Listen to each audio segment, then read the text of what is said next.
کوم کسان چې د ملک نه بهر ته ځي یا عمرې لځي دوبۍ ته ځي سعودي ته ځي یا نور ملکونو ته ځي خو چې د ایرپورټ په تر باندې د ملک نه بهر ته وځي نو د هغو لپاره د محکمه ایرپورټ د طرفه یو نوی اپډیټ راغلی کوم اپډیټ دی هغه درته په دې ویډیو کې یم خو د هغې لپاره چې دی ویډیو به پوره ګورئ یو لایک شیر کمنټ چې دی ویډیو له به لازم ورکوئ په هر خاندان کې یو کس چې دی هغه مسافر یا ځینې کسان هغه عمرې لځي یا به ځینې داسې چې هغه په چوټۍ راغلي او اوس په د ملک نه چې دی هغه بهر ته ځي نو که داسې ستاسو په خاندان کې څوک نو دا ویډیو چې دا هغه ته ټیک کوي ځکه چې هغه ته پته ولګي داسې نه چې هغه ایرپورټ ته لاړ شي او د ایرپورټ نه راواپس کړي نو هم به د هغه وخت ضایع شي او هم به یې پیسې چې کومې په کرایه نه لګېدلې هم به هغه ضایع شي ځکه د ایرپورټ د طرفه چې نوی اپډیټ راغلی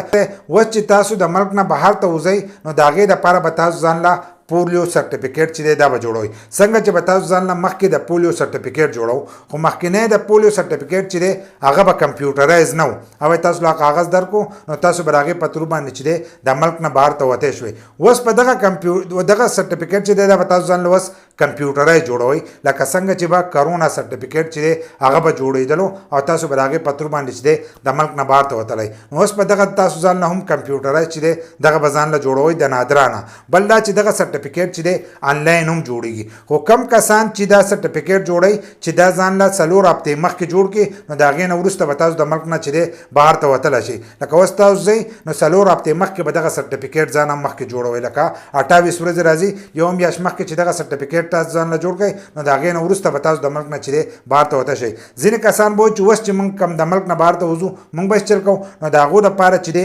ایمرجنسي کاونټر چې دی په ایرپورټ کې لګېدلی د هغې په تر باندې تاسو د ملک نه چې دی بهر ته وتلی شئ خو کم کسان چې وروسته ځي نو هغه د اوس نه چې دی ځان له سرټیفیکیټ جوړ کړي کمپیوټرایز نو د هغې نه وروسته به تاسو د ملک نه چې دی بهر ته وتلی شئ